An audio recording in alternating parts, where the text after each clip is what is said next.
नमस्कार दोस्तों। मैं आपका अपना दोस्त एडवोकेट सरदार हरकिशन सिंह। आज दोस्तों मैं आपको बताने आया हूं सूचना का अधिकार अधिनियम 2005 की जो अध्याय 2 है उसकी जो धारा है 7 के संबंध में। दोस्तों अध्याय 2 की जो धारा 7 है, आप ये समझ लीजिए दोस्तों कि इसको जानना बहुत ही ज्यादा जरूरी है, क्योंकि अक्सर मेरे देखने में ये आया है अनेक नागरिक ऐसे हैं जो इसको ना समझ पाने की वजह से काफी समस्याओं का सामना करते हैं सूचना प्राप्त करने में। तो दोस्तों मैं बताना चाहूंगा कि धारा 7 इसमें बोला गया, लिखा गया है अनुरोधों का निपटारा, यानी कि जो अनुरोध आएंगे या जो आवेदन आएंगे उसका निपटारा कैसे किया जाएगा।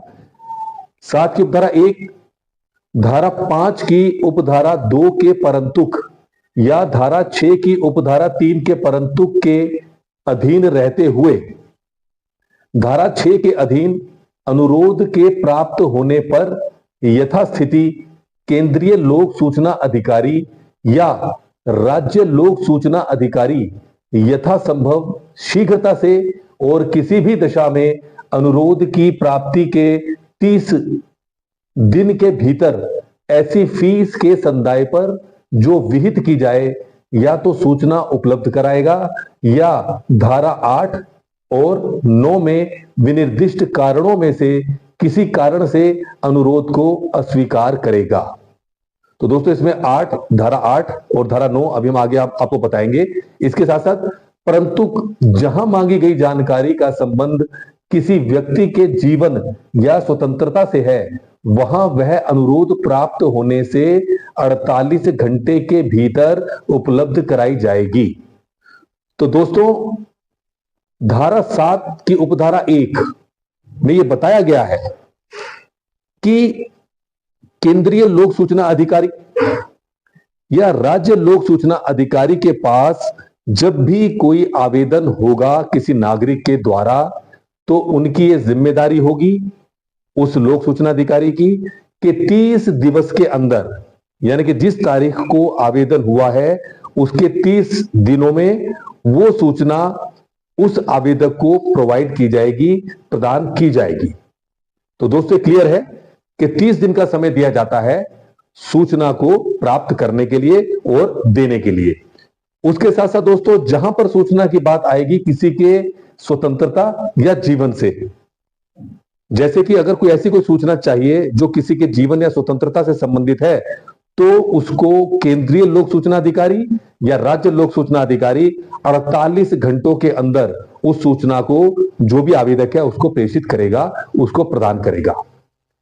और दोस्तों इसमें धारा 7 की उपधारा 2, यदि यथास्थिति केंद्रीय लोक सूचना अधिकारी या राज्य लोक सूचना अधिकारी उपधारा 1 के अधीन विनिर्दिष्ट अवधि के भीतर सूचना के लिए अनुरोध पर विनिश्चय करने में असफल रहता है, यथास्थिति केंद्रीय लोक सूचना अधिकारी या राज्य लोक सूचना अधिकारी के बारे में समझा जाएगा कि उसने अनुरोध को नामंजूर कर दिया है। अब दोस्तों आप इसको समझिए, इसमें यदि 30 दिवसों के अंदर लोक सूचना अधिकारी उसका प्रत्युत्तर नहीं देता है, उसका समाधान नहीं करता है, तो यह मान लिया जाएगा कि उसने उस सूचना को नामंजूर कर दिया है देने की। अब दोस्तों हम आपको बताएंगे धारा 7 की उपधारा 3 के बारे में। दोस्तों यहां यह लिखा गया है, जहां सूचना उपलब्ध कराने की लागत के रूप में किसी और फीस के संदाय पर सूचना उपलब्ध कराने का विनिश्चय किया जाता है, वहां यथास्थिति केंद्रीय लोक सूचना अधिकारी या राज्य लोक सूचना अधिकारी अनुरोध करने वाले को बिंदु ए कहता है उपधारा 1 के अधीन विहित फीस के अनुसरण में रकम निकालने के लिए की गई संगणनाओं के साथ उसके द्वारा यथा अवधारित सूचना उपलब्ध कराने की लागत के रूप में और फीस के ब्यौरे देते हुए उससे उस फीस को जमा करने का अनुरोध करते हुए कोई संसूचना भेजेगा और उक्त संसूचना के प्रेषण और फीस के संदाय के बीच मध्यवर्ती अवधि को इस धारा में निर्दिष्ट 30 दिन की अवधि की संगणना करने के लिए प्रयोजन अपवर्जित किया जाएगा।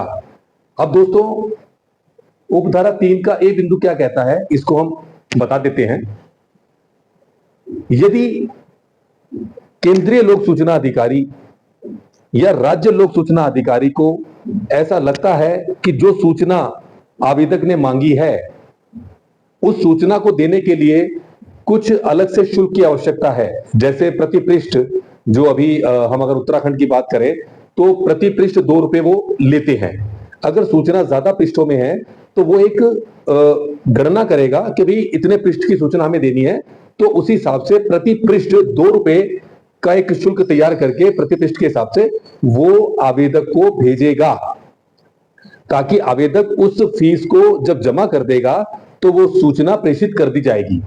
अभी दोस्तों हाल ही में हमने माननीय उत्तराखंड बाल आयोग में एक सूचना का अधिकार अधिनियम 2005 के अंतर्गत आवेदन किया था, तो इसी धारा के अंतर्गत उसमें हमें लगभग 17 पृष्ठों की सूचना देनी थी उन्हें, तो उसके लिए उन्होंने 34 रुपए की जो अतिरिक्त राशि है वो जमा करने के लिए उन्होंने बोला था। तो जब हमने वो राशि जमा कर दी उसके उपरांत स्पीड पोस्ट से ही वो पूरी सूचना हमें प्रेषित कर दी गई दोस्तों। तो दोस्तों इस प्रकार मैं आपको बताना चाहता हूं कि बहुत ही बेहतरीन सेक्शन है 7। अब दोस्तों धारा 7 की उपधारा 3 का जो बी है, इसमें लिखा गया है प्रभारित फीस की राशि या उपलब्ध कराई गई पहुंच के प्रारूप के बारे में, जिसके अंतर्गत अपील प्राधिकारी की विशिष्टियां, समय सीमा, प्रक्रिया और कोई अन्य प्रारूप भी है, विनिश्चय के पुनर्विलोकन के संबंध में उसके अधिकार से संबंधित सूचना देते हुए कोई संसूचना भेजेगा। उपधारा 4 कहती है दोस्तों, जहां इस अधिनियम के अधीन अभिलेख या उसके किसी भाग तक पहुंच अपेक्षित है और ऐसा व्यक्ति जिसको पहुंच उपलब्ध कराई जानी है संवेदनात्मक रूप से निःशक्त है, वहां यथास्थिति केंद्रीय लोक सूचना अधिकारी या राज्य लोक सूचना अधिकारी सूचना तक पहुंच को समर्थ बनाने के लिए सहायता उपलब्ध कराएगा, जिसमें निरीक्षण के लिए ऐसी सहायता कराना सम्मिलित है जो समुचित हो। दोस्तों उपधारा 4 के अंतर्गत आप इसको समझने का कोशिश कीजिएगा कि कई ऐसे व्यक्ति होते हैं जो निःशक्त होते हैं, विकलांग होते हैं, या कई लोग ऐसे भी होते हैं जो पढ़े लिखे नहीं होते। तो दोस्तों उसके लिए भी इसमें बताया गया है कि उनको भी सूचना प्रदान की जाएगी, जिसमें केंद्रीय लोक सूचना अधिकारी या राज्य लोक सूचना अधिकारी अपनी समर्थता के साथ यथासंभव प्रयास करेगा और उनकी सहायता भी करेगा, ताकि जो वो सूचना चाहते हैं वो सूचना उनको प्रदान की जा सके। इसके साथ साथ दोस्तों अगर इसके अंदर कोई निरीक्षण की आवश्यकता होती है, जैसे कि कोई दस्तावेज है, कभी कभी क्या होता है बहुत ज्यादा मात्रा में ऐसे दस्तावेज होते हैं जिसकी जानकारी इतनी आसान नहीं होती कि दी जा सके, तो ऐसे में वो निरीक्षण के लिए भी बोल सकते हैं उन्हें कि आप आइए और हम आपकी सहायता करेंगे, आप निरीक्षण कर लीजिए, जो जो दस्तावेज आपको चाहिए हम उसकी कॉपी करके आपको प्रदान कर देंगे। तो इसमें भी वो पूरी सहायता करेंगे। अब दोस्तों उपधारा 5 कहती है, जहां सूचना तक पहुंच मुद्रित या किसी इलेक्ट्रॉनिक प्रारूप में उपलब्ध कराई जानी है, वहां आवेदक उपधारा 6 के अधीन रहते हुए ऐसी फीस का संदाय करेगा जो विहित की जाए, परंतु धारा 6 की उपधारा 1 और धारा 7 की उपधारा 1 और उपधारा 5 के अधीन विहित फीस युक्त होगी और ऐसे व्यक्तियों से जो गरीबी की रेखा से नीचे हैं कोई फीस प्रभारित नहीं की जाएगी, जैसा समुचित सरकार द्वारा अवधारित किया जाए।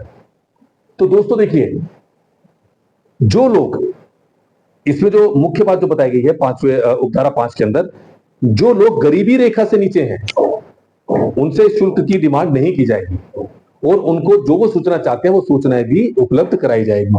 अब देखिए, आपकी हर किसी के लिए सूचना प्राप्त करना आसान हो, वो चाहे गरीब हो, चाहे अमीर हो, चाहे मध्यम वर्गीय हो, सबके लिए इस अधिनियम के अंदर कुछ ना कुछ किसी ना किसी सेक्शन में सब सेक्शन में, क्लोज में, सब क्लोज में सारे प्रावधान दिए हुए हैं दोस्तों। ये बहुत बड़ी खासियत है। अब दोस्तों हम बात करेंगे उपधारा 6 की।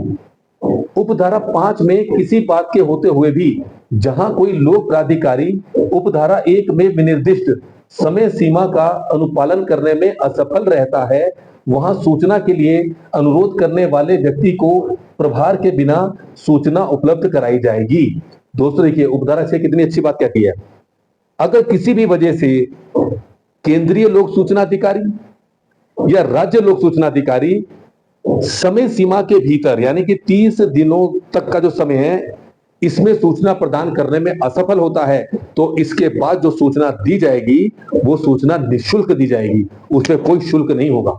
ये भी देखिए ये प्रावधान रखा गया है। इसलिए रखा गया है कि भाई अगर आप विलंब कर रहे हैं सूचना देने में आवेदक को, तो ये आपकी गलती है, और अगर आपकी गलती है तो उसका भुगतान कौन करेगा? तो आप ही करेंगे। तो आवेदक को निःशुल्क वो सूचना प्रदान की जाएगी अगर 30 दिन से ज्यादा का समय हो जाता है। इसके साथ साथ दोस्तों उपधारा 7 कहती है उपधारा 1 के अधीन कोई विनिश्चय करने से पूर्व यथास्थिति केंद्रीय लोक सूचना अधिकारी या राज्य लोक सूचना अधिकारी धारा 11 के अधीन किसी तीसरे पक्षकार द्वारा किए गए अभ्यावेदन को ध्यान में रखेगा। तो दोस्तों धारा जो उपधारा 7 है इसके अंदर ये साफ बता दिया गया है कि अगर कोई तीसरे पक्ष के लिए सूचना की आवश्यकता है, जैसे मान के चलिए ए ने बी से कहा जी हमें ये सूचना चाहिए, बी कौन है? लोक सूचना अधिकारी, लेकिन वो जो सूचना जो मांग रहा है वो सी के बारे में है। तो अब क्या होगा ऐसे में? भाई एकदम डायरेक्ट तो नहीं सूचना दी जा सकती, किसी की व्यक्तिगत सूचना भी हो सकती है, कोई ऐसी सूचना हो सकती है। तो ऐसे में अभी जब धारा 11 आएगी इसको आप और अच्छे समझ पाएंगे। तो ऐसे में क्या होगा कि जो केंद्रीय लोक सूचना अधिकारी है या राज्य लोक सूचना अधिकारी है उसी यानी कि तीसरे व्यक्ति को एक पत्र भेजेगा कि आपके संबंध में जो आपसे संबंधित है ये सूचना मांगी जा रही है, इस सूचना को दें या ना दें। फिर उसका अप्रूवल जब आएगा उसके बाद लोक सूचना अधिकारी देखेंगे कि भी सूचना देनी चाहिए या नहीं देनी चाहिए, तो उसके उपरांत ही ये रिलीज की जाती है सूचना। तो ये तीसरे पक्ष के बारे में है दोस्तों। अब दोस्तों हम आपको बताएंगे धारा 7 की उपधारा 8 के बारे में। ये भी बहुत महत्वपूर्ण है दोस्तों। जहां किसी अनुरोध को उपधारा 2 के अधीन अस्वीकृत किया गया समझा गया है, वहां लोक सूचना अधिकारी अनुरोध करने वाले व्यक्ति को बिंदु 1 ऐसी अस्वीकृति के कारण बताएगा, 2 वह अवधि जिसके भीतर ऐसी अस्वीकृति के विरुद्ध कोई अपील की जा सकेगी, और 3 अपील प्राधिकारी की विशिष्टियां संसूचित करेगा। दोस्तों इसमें बहुत ही महत्वपूर्ण है ये तीनों बिंदु उपधारा 8 के। अगर कोई भी लोक सूचना अधिकारी, चाहे वो राज्य लोक सूचना अधिकारी हो या केंद्रीय लोक सूचना अधिकारी हो, यदि वो किसी आवेदन को स्वीकृत करता है तो अस्वीकृत करने के कारण बताएगा कि हम इसको क्यों अस्वीकृत किया जा रहा है, उसे कारण बताएगा। दूसरा, वो किस अवधि के भीतर यानी कि वह अवधि जिसके भीतर ऐसी स्वीकृति के विरुद्ध कोई अपील की जा सकेगी, यानी कि वो अवधि भी बताएगा। मोस्ट प्रोबेबली तो दोस्तों 30 दिन का समय होता है, तो इसमें वो अवधि भी बताएगा कि आप इतने दिनों में यदि आप इस अस्वीकृति से संतुष्ट नहीं है तो आप 30 दिन के भीतर आप प्रथम अपील भी कर सकते हैं। अपील अधिकारी के बारे में बताएगा, वो भी कहां पर बैठते हैं, वो कहां आवेदन करना है उसका पता भी देगा वो। तो ये जिम्मेदारी किसकी होगी? केंद्रीय लोक सूचना अधिकारी की या राज्य लोक सूचना अधिकारी की। अब दोस्तों अब हम बात करते हैं उपधारा 9 की। 9 में कहा गया है किसी सूचना को साधारणतया उस प्रारूप में उपलब्ध कराया जाएगा जिसमें उसे मांगा गया है, जब तक कि यह लोक प्राधिकारी के संशोधनों की अनुपाती रूप से विचलित न करता हो या प्रश्नगत अभिलेख की सुरक्षा या संरक्षण के प्रतिकूल ना हो। यानी कि दोस्तों जैसे सूचना मान के चलिए आपने इलेक्ट्रॉनिक मोड में मांगी है, आपने ईमेल के माध्यम से सूचना का अधिकार के अंतर्गत आपने आवेदन किया तो आपको ईमेल के माध्यम से भी रिप्लाई आएगा। अगर आपने स्पीड पोस्ट से भेजा है या रजिस्टर्ड डाक से भेजा तो रजिस्टर्ड डाक के माध्यम से भी आएगा। तो मतलब यह है कि जिस मोड में आप सूचना को मांगना चाहते हैं उसी मोड में आपको सूचना वो प्रदान की जाएगी। अब दोस्तों हम आते हैं धारा 8 पर। दोस्तों ये धारा जो 8 है, देखिए वैसे तो सूचना का अधिकार अधिनियम 2005 के अंदर हर धारा की अपनी गरिमा है, अपना महत्व है, लेकिन कुछ धाराएं ऐसी हैं दोस्तों जो हम आगे भी आपको बताएंगे जब ये हमारी पूरी सीरीज समाप्त हो जाएगी। उसी में उन्हीं धाराओं में धारा 8 भी बहुत महत्वपूर्ण है। इसमें क्या लिखा गया है, सूचना के प्रकट किए जाने से छूट। एक उपधारा एक कहती है, इस अधिनियम में अंतर्विष्ट किसी बात के होते हुए भी इसमें अन्यथा उपबंधित के सिवाय निम्नलिखित सूचना को प्रकट करने से छूट दी जाएगी। अर्थात बिंदु ए, सूचना जिसके प्रकटन से भारत की प्रभुता, इसे सुनिएगा बड़े ध्यान से दोस्तों, और अखंडता, राज्य की सुरक्षा, रणनीति, वैज्ञानिक या आर्थिक हित, विदेश से संबंध पर प्रतिकूल प्रभाव पड़ता हो या किसी अपराध को करने का उद्दीपन होता हो। आप समझ रहे हैं दोस्तों, यानी कि देश की प्रभुता को, अखंडता को जो सूचना विचलित कर सकती है, उस सूचना से छूट भी है। इसके बाद दोस्तों बिंदु बी कहता है, सूचना जिसके प्रकटन से किसी न्यायालय या अधिकरण द्वारा अभिव्यक्त रूप से निषिद्ध किया गया है या जिसके प्रकटन से न्यायालय का अवमान होता है, यानी कि जिस सूचना से को माननीय न्यायालय ने या किसी अधिकरण ने अभिव्यक्त रूप से निषिद्ध किया हुआ है। जैसे दोस्तों मैं आपको बताना चाहूंगा, एक हमारा हमने आवेदन किया था एक, जो कि विजिलेंस के संबंध में था। तो उसमें माननीय उच्च न्यायालय के संबंध में उन्होंने एक हमें साथ में संलग्न करके एक लेटर भेजा कि हमारी इस प्रकार की जो सूचनाएं हैं ये छूट प्राप्त है। तो उस पर दोस्तों छूट मिली, तो हमने उसको जब न्यायालय के उस आदेश को पढ़ा, उसके बाद हमने जो है समझ लिया कि वाकई में ये सूचना से छूट प्राप्त है, तो हमने उस पर आगे कोई कार्रवाई नहीं की। तो दोस्तों इसी प्रकार से इन सूचनाओं को समझना बहुत ज्यादा जरूरी होता है कि जो सूचना छूट प्राप्त है उसमें छूट मिलेगी, उसको आप उसको लेने के लिए बाध्य नहीं कर सकते, क्योंकि न्यायालय का आदेश है। इसका दोस्तों हम बात करेंगे बिंदु सी की, सूचना प्रकटन से संसद या किसी राज्य के विधान मंडल के विशेषाधिकार भंग हो सकते हो। यानी कि जिस सूचना के प्रकटन से संसद या किसी राज्य के विधान मंडल के विशेषाधिकार भंग हो सकते हो, वो सूचना भी छूट प्राप्त है। इसका दोस्तों डी बिंदु कहता है, सूचना जिसमें वाणिज्यिक विश्वास, व्यापार, गोपनीयता या बौद्धिक संपदा सम्मिलित है, जिसके प्रकटन से किसी तीसरे पक्षकार की प्रतियोगी स्थिति को नुकसान होता है, जब तक सक्षम अधिकारी का यह समाधान नहीं हो जाता है कि ऐसी सूचना का प्रकटन विस्तृत लोकहित में आवश्यक है। यानी कि दोस्तों किसी की गोपनीयता की बात आती है, किसी की जैसे बौद्धिक संपदा की बात आती है, जब तक कि उसमें यह प्रूव ना हो जाए कि ये जो सूचना मांगी जा रही है ये उस व्यक्ति की सूचना जो लेनी है, और वो जो सूचना लेनी है वो लोकहित में बहुत ज्यादा जरूरी है, बहुत ज्यादा लोगों का उसके अंदर हित है, तो इस पर विचार किया जा सकता है। लेकिन अगर बौद्धिक संपदा से संबंधित है या वाणिज्यिक संपदा संबंधित है, वो सूचना भी छूट प्राप्त है। लेकिन अगर उस सूचना से बहुत बड़े समूह का अच्छा होता है तो सूचना प्रकट की जा सकती है दोस्तों। तो ये दोस्तों बिंदु डी कहता है।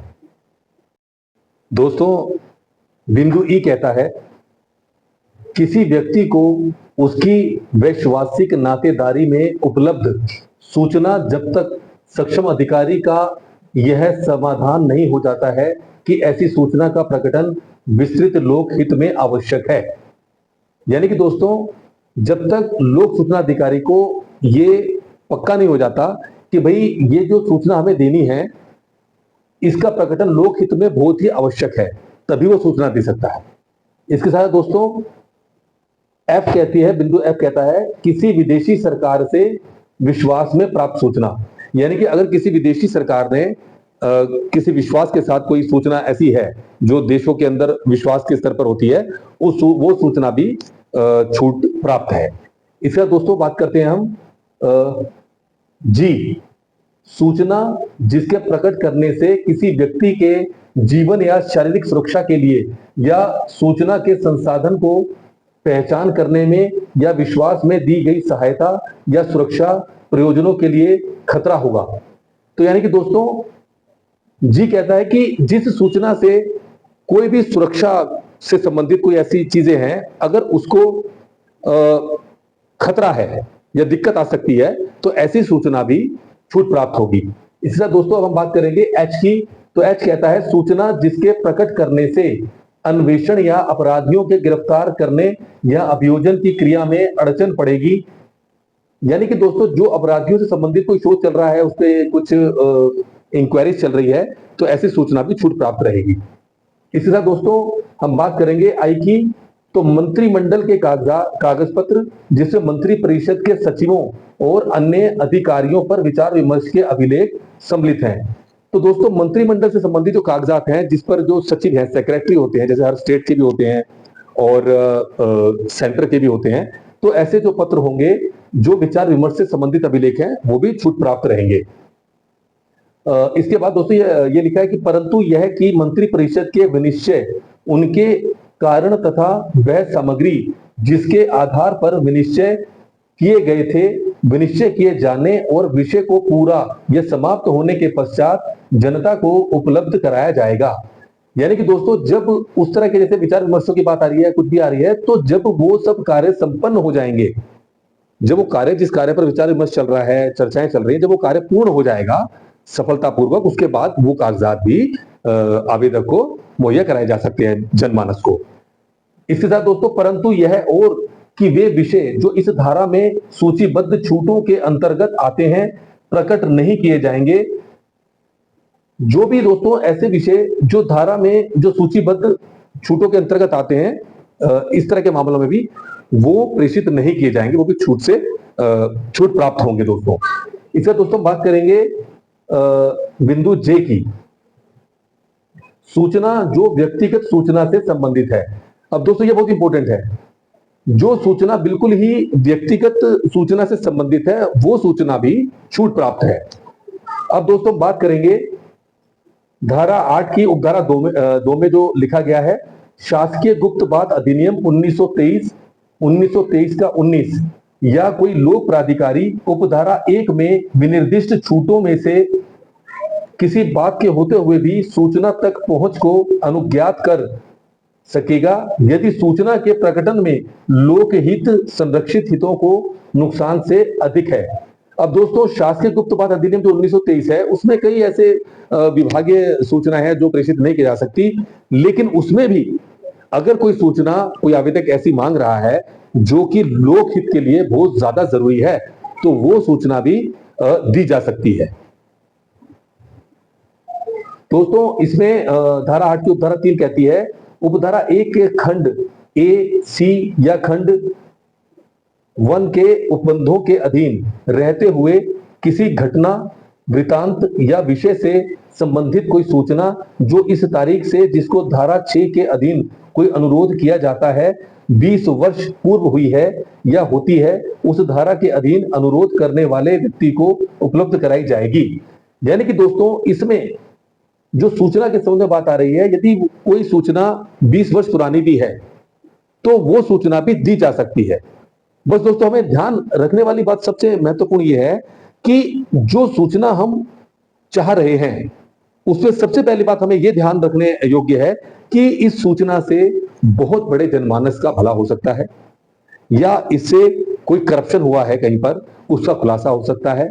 तो इस प्रकार की सूचनाओं का तो हम आवेदन कर सकते हैं। लेकिन कोई ऐसी सूचना है जो भारत की अखंडता से संबंधित है, भारत की एकता से संबंधित है, और भी कई ऐसे मामले होते हैं जो कि देश हित के लिए जरूरी हैं, तो ऐसी सूचनाएं छूट प्राप्त होती हैं।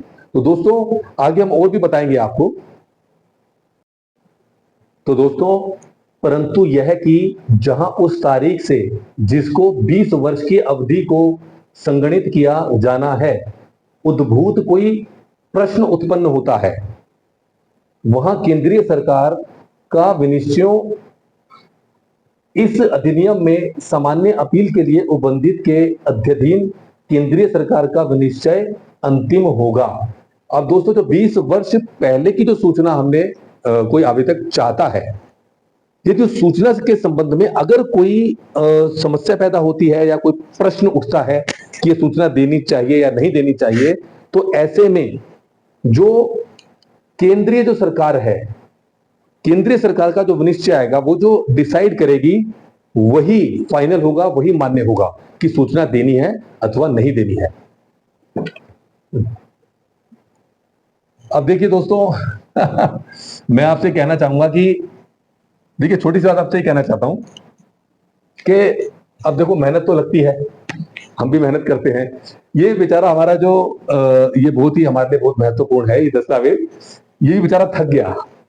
देखिए, हम लोग भी काम कर रहे हैं, हम भी थक जाते हैं, है ना। लेकिन मैं आपको ये कहना चाहता हूं, ये थक गया इसलिए थोड़ा सा गिर गया था, ये हमने इसको फिर से सही कर दिया है। तो इसलिए आपसे मेरा अनुरोध है कि देखिए, ये भी बहुत मेहनत करता है, हम भी बहुत मेहनत करते हैं, और हमारे सामने की जो टीम है वो बहुत मेहनत करती है।